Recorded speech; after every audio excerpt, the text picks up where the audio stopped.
Welcome to my third Man of War video since the release of Man of War Assault Squad. So this will be a Man of War Assault Squad commentary. Again, with me is Cogsmith and Stickrates. Not commentating, but they're on my team.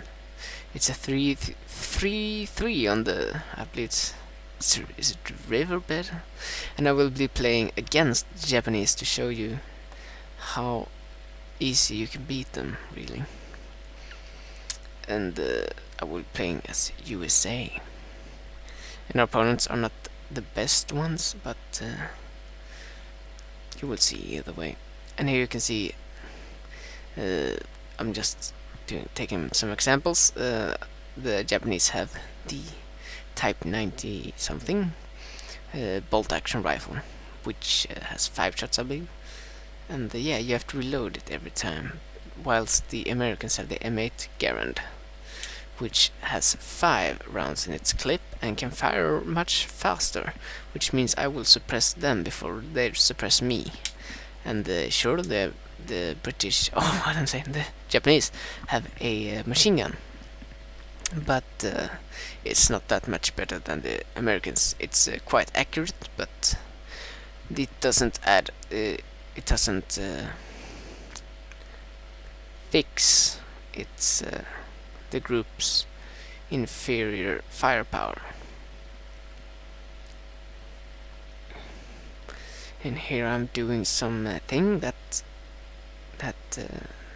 someone suggested to me in order to make be able to play faster. I'm moving the possible things I can do with units, such as putting dynamite, setting up sandbags to my action bar, and but I'm doing this by what am I saying? You can do this by pressing those wheels down in the right, in the center there, and just right-clicking, hold and right-click on the unit or thingy, and drag it to the action bar.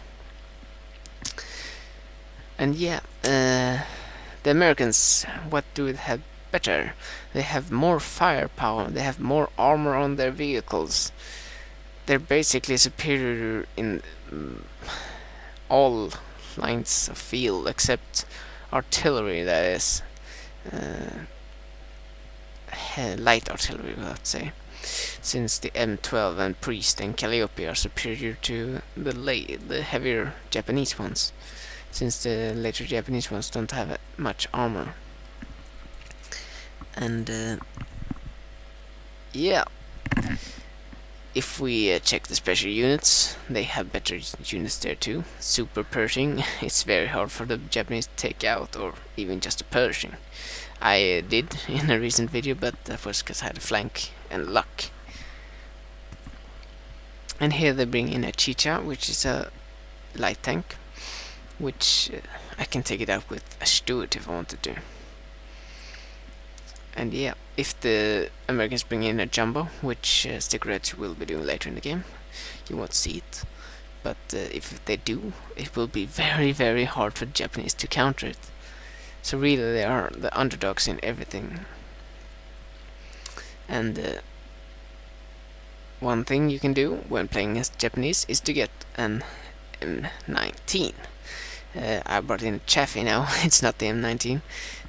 Chaffee is M24 something, I don't know. Yes, M24. And it's a great tank because it's got really good firepower and some decent armor for a light tank. Most of all, it's cheap and packs a punch. The Chaffee is equivalent to all the medium tanks in the Japanese arsenal, I believe. Correct me if I'm wrong. And yeah, it can take out almost all those the Japanese tanks, but the heaviest ones quite easily. And there, take one out. I was really not very serious in this game, so yeah.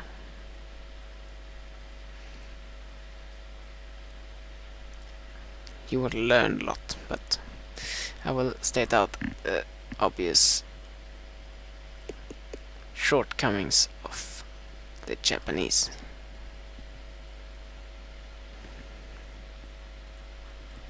And I've bought an M8, which you should always do when playing as the Americans. Awesome weapon, nerfed as hell, but an awesome weapon even still.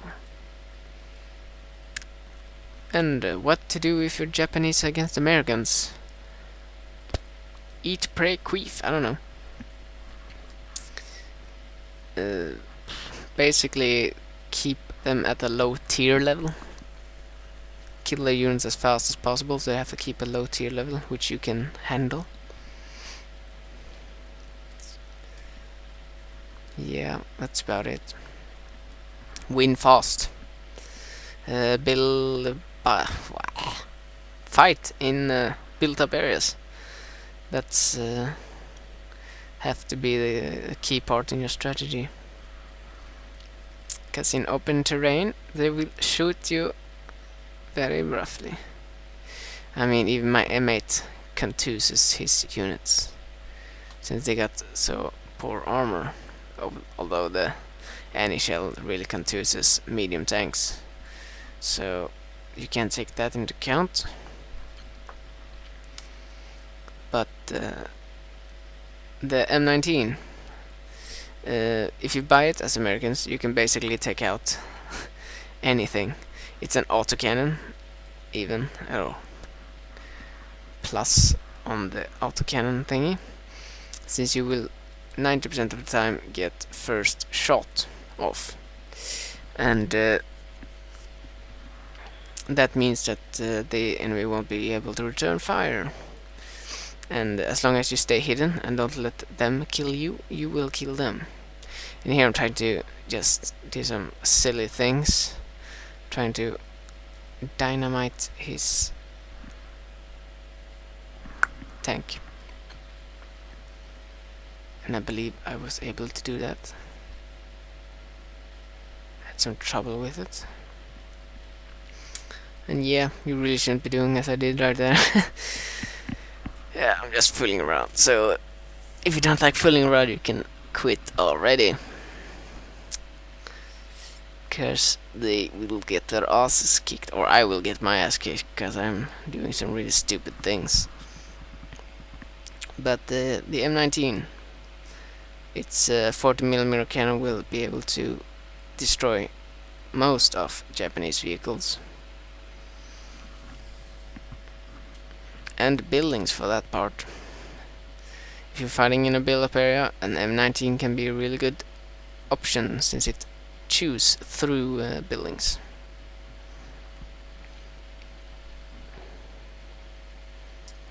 And yeah, what to say more? To our opponents, which way I can comment on what they should do. Really, they should be trying to get some more infantry. If you get a lot of infantry, the enemy will be forced to get a lot of infantry, unless if they don't, you have a great advantage over them, since their tanks will be exposed. And yeah, get lots of infantry if you're Japan. Some light tanks to kill off the enemy infantry, perhaps, since they got really cheap infantry. Yeah, don't know what to say more. If you I'll just cut it here. You can still keep watching this movie if you want to, but it's not really a great one after this. I will take out some vehicles with my M19, fool around. Yeah, basically, if you play Japan, yeah, you're screwed. No, but I will put up some more Japanese videos. You will see how to start off and play as Japanese. Buy lots of anti-tank guns. That's a good point I can make. Buy anti-tank guns. They're really they're really underestimated. And move them around a lot. Get a towing vehicle. But yeah, you'll have to see how I play as Japan later. Well, good game to opponents, and I'll see you next time. You can keep watching this if you want to. I will not, since I know how it ends. But we can watch this guy. Yeah. Oh, it's just me killing my own tank. Yeah. Bye bye, and subscribe, comment, tell me what to do. Thanks for watching.